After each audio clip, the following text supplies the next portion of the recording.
بسم اللہ الرحمن الرحیم۔ لٹریچر آن لائن میں خوش آمدید۔ آج ہمارا جو لیکچر ہے وہ ہے آئیڈیالوجی، لوئس التھوسر۔ سب سے پہلے انہوں نے جو ہے آئیڈیالوجی کا جو ورڈ ہے وہ یوز کیا ہے، اور یہ ایک مارکسسٹ فلاسفر تھے، لیکن بعد میں انہوں نے مارکسزم پہ کرٹیسزم کیا ہے اور اس میں کچھ نہ کچھ اس میں تبدیلی لانے کی کوشش کی ہے۔ تو لائن ٹو لائن شروع کرتے ہیں،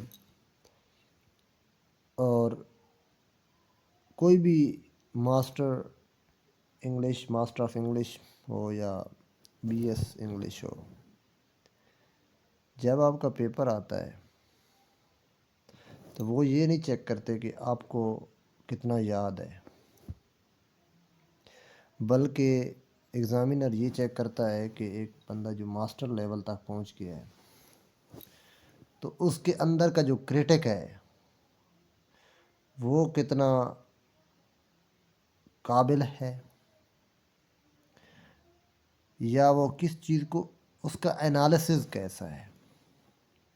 اکثر بچے جو ہے وہ فیل ہو جاتے ہیں یا ایگزام وہ کلیئر نہیں کر پاتے، اس کی بنیادی وجہ یہی ہوتی ہے کہ وہ کوشش کرتے ہیں کہ وہ جس طریقے سے بک میں لکھا ہوتا ہے اس کو کاپی کرنے کی کوشش کرتے ہیں۔ یہ چیز نیگیٹو جاتی ہے۔ بک والا جو ہے وہ کاپی نہیں کرنا ہوتا بلکہ اپنا انالیسز دینا ہوتا ہے۔ آج جو میں آپ کو بتانے لگا ہوں،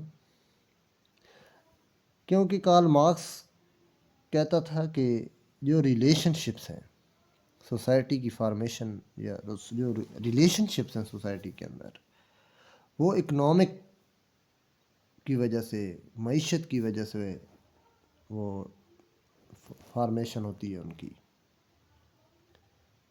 لیکن یہ اس کا فالوور ہے لوئس التھوسر، لیکن اس نے اس کو ریجیکٹ کر دیا ہے اس کنسیپٹ کو،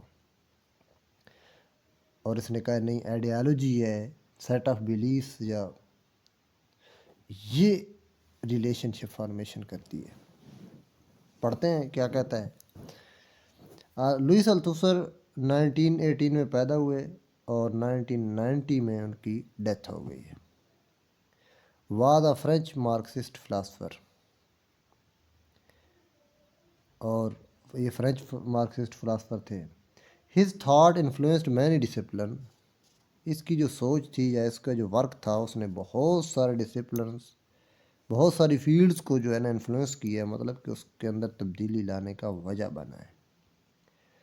لٹریری اسٹڈیز ہو گیا، لٹریچر ہو گئے، پولیٹیکل فلاسفی ہو گئی، پولیٹیکل سائنس ہو گئی، ہسٹری ہو گئی، اکنامکس ہو گئی، اور سوشیالوجی ہو گئی۔ He reinterpreted many concepts of Marx and was an active member of Communist Party throughout his life. اس نے جو کنسیپٹ تھے کارل مارکس کے، ان کو بہت سارے کنسیپٹ کو اس نے دوبارہ سے ان کو ری انٹرپریٹ کیا دوبارہ سے، اور یہ کمیونسٹ پارٹی جو تھی اس کا ممبر رہا ہے اپنی پوری زندگی۔ His most notable contribution in philosophy is the blend of Marxism and structuralism. اس کا جو امپورٹنٹ کام تھا، جو اس کی زندگی کا ایک سنگ میل تھا، وہ یہی تھا کہ اس نے اسٹرکچرلزم اور مارکسزم کو اکٹھا کر دیا ہے۔ اس نے He rejected the Marxian concept that only economic structure determines everything in society. اس نے کارل مارکس کے اس کنسیپٹ کو ریجیکٹ کر دیا کہ جو اکنامک سٹرکچر ہے وہ ہر چیز جو سوسائٹی کے اندر ہے اس کو ڈٹرمائن کرتا ہے، فارمیشن اس کی کرتا ہے۔ مطلب جو سوسائٹی کا سٹرکچر ہے وہ اکنامک بیس ہے، سیدھی سی بات ہے۔ سوسائٹی کا جو سٹرکچر ہوتا ہے، یا اس کے اندر جتنے بھی اس کے پیٹرنز ہیں، ان کا جو سٹرکچر ہے وہ اکنامک کے اوپر بیس کرتا ہے۔ کیسے؟ مطلب کہ ایک معاشی رشتے جو لوگوں کے بنتے ہیں معیشت کی وجہ سے، اس کے بعد جو سوسائٹی کی فارمیشن ہوتی ہے، یہ کہتا ہے، کارل مارکس کہتا ہے، اس نے اس کو ریجیکٹ کر دیا۔ In this respect he also deviated from mainstream Marxism. جب اس نے اس چیز کو ریجیکٹ کیا کہ اکنامک اسٹرکچر جو ہے وہ ڈٹرمائن نہیں کرتا سوسائٹی کے اندر ہر چیز کو، تو وہ مین اسٹریم جو آرتھوڈاکس مارکسزم تھا اس سے وہ ہٹ گیا۔ Louis Althusser was the first philosopher who use the term ideology in a different context. یعنی لوئس التھوسر وہی تھا، وہ شخص تھا جس نے آئیڈیالوجی کے ایک نئے کنٹیکسٹ میں یوز کیا ہے۔ The concept of ideology, this concept of ideology for the first time appeared in his famous essay, Ideology and Ideological State Apparatus, which was written in 1970. Ideological State Apparatus کیا ہوتا ہے؟ کسی بھی nation کی جو ideology ہوتی ہے نا، اس کو پبلک کے ذہن میں بٹھانے کے لیے جو جو چیز یوز کی جا سکتی ہے، پرنٹ میڈیا ہو گیا، الیکٹرانک میڈیا ہو گیا، سکولز ہو گئے، فیملیز ہو گئیں، فیسٹیولز ہو گئے، جس طریقے سے آئیڈیالوجی نیشن کے جو مائنڈز ہیں ان کے اندر پینٹریٹ کی جاتی ہے یا ان کے اندر بٹھائی جاتی ہے، جس ذریعے سے اس کو کہتے ہیں آئیڈیالوجیکل اسٹیٹ اپریٹس۔ یعنی کہ ایک ملک، کنٹری کی اسٹیٹ کے اندر جو اپریٹس اسٹیٹ یوز کرتی ہے آئیڈیالوجی کو بڑھانے کے لیے، پھیلانے کے لیے، اسپریڈ کرنے کے لیے، لوگوں کے ذہنوں میں بیانیہ بنانے کے لیے اپنا، اس کو کہتے ہیں آئیڈیالوجیکل اسٹیٹ اپریٹس۔ اس میں لٹریچر آ جاتا ہے، اس میں میڈیا آ جاتا ہے، اس میں فیسٹیولز آ جاتے ہیں، اس میں خاندان آ جاتے ہیں، اس میں ممبر، پوری فیملیز آ جاتی ہیں۔ جس طرح ابھی ہمارے پاس سوشل میڈیا، فیس بک ہو گئی، ٹویٹر ہو گیا، انسٹاگرام ہو گیا، یوٹیوب ہو گیا، یہ آئیڈیالوجیکل اسٹیٹ اپریٹس ہیں۔ ان دا ایسے ideology and ideological state apparatus Althusser includes literature among the ideological apparatuses which contribute in the process of reproducing the relation of production. Literature کو وہ بھی شامل کرتا ہے آئیڈیالوجیکل اسٹیٹ اپریٹس میں۔ وہ کہتا ہے کہ جو ریلیشن کی پروڈکشن ہوتی ہے، تعلقات بنتے ہیں، ان کو پروڈیوس کرنے میں لٹریچر ایک اہم کردار ادا کرتا ہے۔ What is the meaning of this phrase and how it is related to the literary criticism is the major concern of this discussion. اب کیتھرائن بیلسے نے ادھر اس کا ذکر کیوں کیا ہے؟ سمپل سی اس میں بات لکھی ہوئی ہے کہ لٹریری کرٹیسزم کے ساتھ اس کا کیا تعلق ہے کہ کیتھرائن بیلسے نے لوئس التھوسر کی آئیڈیالوجی والا جو ایسے ہے وہ اس کے اندر رکھ دیا ہے کرٹیسزم کے اندر۔ وہ کہتا ہے یہی ہماری ڈسکشن کا مین جو ہمارا فوکس ہوگا وہ اسی بات پہ ہوگا کہ لٹریری کرٹیسزم میں لوئس التھوسر کی جو آئیڈیالوجیکل اسٹیٹ اپریٹس ہے یا آئیڈیالوجی ہے اس کا کیا کام ہے۔ Althusser put forward this argument that literature represents imaginary version of real social relationship which constitute ideology. Althusser کہتا ہے، ایک اپنے دلائل اس نے دیے ہیں کہ لٹریچر امیجنری جو ہمارے سوشل ریلیشن شپ ہوتے ہیں اس کے امیجنری ورژن پروڈیوس کرتا ہے، بعد میں وہ آئیڈیالوجی بن جاتی ہے۔ In order to understand this concept, we should first discuss the formation of social group or society. وہ کہتے ہیں اس مقصد کے لیے، اس کنسیپٹ کو سمجھنے کے لیے ہمیں سوشل گروپ یا سوسائٹی کی فارمیشن کو سب سے پہلے ڈسکس کرنا ہوگا کہ سوسائٹی کی فارمیشن کیسے ہوتی ہے، آئیڈیالوجی سے ہوتی ہے یا اکنامکس سے ہوتی ہے، جس طرح مارکس نے کہا تھا۔ A social group always depend upon economic activity for existence. وہ کہتا ہے جو سوشل گروپس ہوتے ہیں وہ ہمیشہ اکنامک ایکٹیویٹی جو ہے نا اس پہ ڈیپینڈ کرتے ہیں اپنی وجود کو برقرار رکھنے کے لیے۔ سوشل گروپ ایگزسٹ نہیں کر سکتا اکنامک ایکٹیویٹی کے بغیر۔ The economic activity can be agriculture, industry, trade, fishing, کچھ بھی ہو سکتی ہے۔ سمپل الفاظ میں آپ کو بتانا چاہوں گا سوری کہ معیشت اگر ایک ترخان کو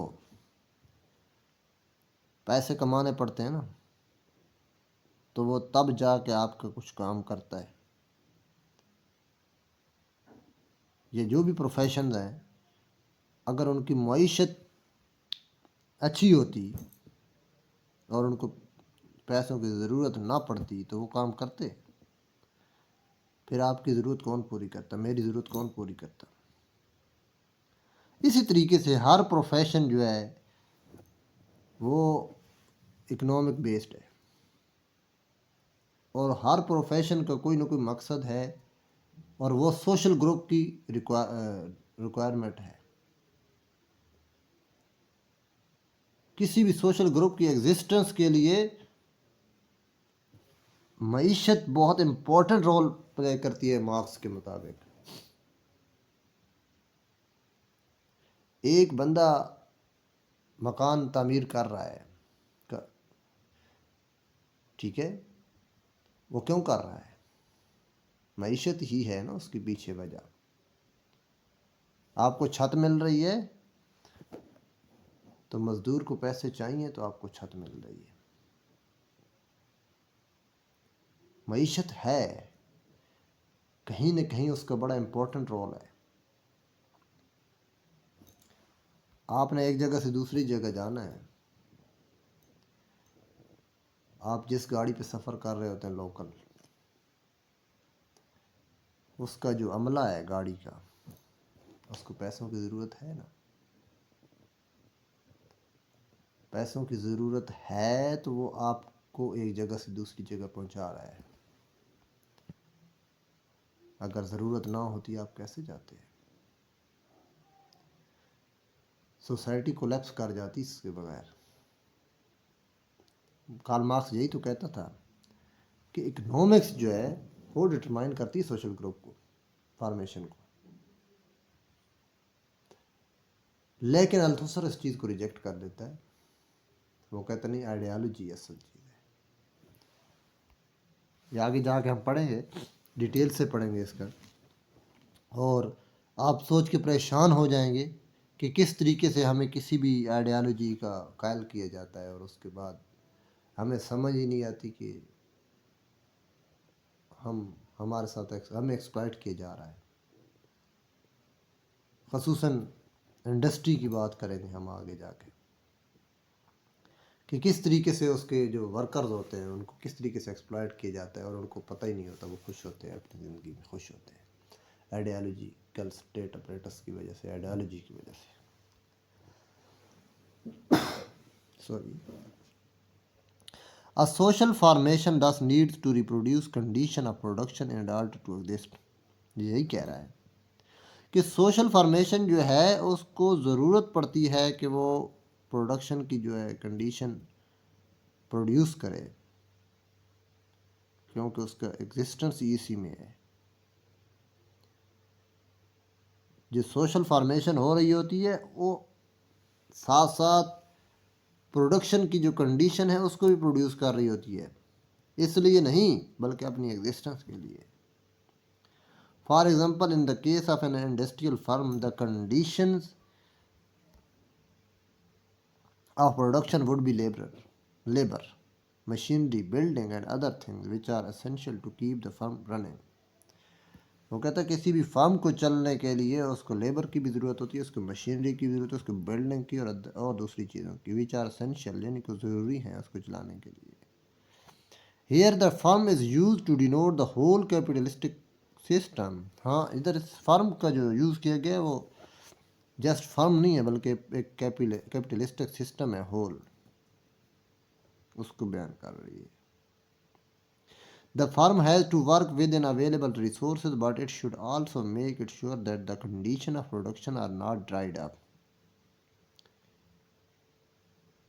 کہتا ہے فرم کو اپنے اویلیبل سورسز کے اندر کام کرنا ہے اور اس کو چاہیے کہ وہ اس بات کو یقینی بنائے کہ اس کی جو کنڈیشن ہے پروڈکشن کے لیے وہ کبھی بھی ختم نہ ہو. It should continue to get the fresh supply of labor, machinery, building. It means that the firm has to reproduce the condition of production along with its current production. In order to keep the firm running, two things must be reproduced. پورے paragraph کو میں تھوڑا سا easy کر کے آپ کو بتانا چاہوں گا کہ کوئی بھی جو فارم ہے یا فیکٹری ہے انڈسٹری ہے وہ پروڈکشن تو دیتی ہی دیتی ہے، ساتھ ساتھ وہ جابز بھی کریٹ کرتی ہے، دوسرے لوگوں کو کام کرنے کی وجہ بھی بنتی ہے۔ ایک مشین بنانے والا حالانکہ وہ فیکٹری کا امپلائی نہیں ہے، لیکن مشین فیکٹری کی ریکوائرمنٹ ہے اور وہ مشین بنانے والے کو روزی رزق مل رہا ہے۔ ایک بلڈنگ بن رہی ہے فیکٹری کے اندر، فارم کے اندر، لیکن اس بلڈنگ کی جو مٹیریل ہے اس کے پیچھے کتنے لوگوں کا روزگار لگا ہوا ہے۔ یعنی کہ اگر ایک فارم نہ صرف اپنی پروڈکشن دیتی ہے اسپیسیفک جس کے لیے وہ ڈیزائن کی گئی، انسٹال کی گئی ہے، بلکہ انڈائریکٹلی وہ بہت سارے پروڈکشن کے سورس کریٹ کرتی ہے۔ آج تک اتنا ہی، کل انشاءاللہ شروع کریں گے پروڈکٹیو فورسز اور existing relation of production. Stay tuned with us, thank you so much.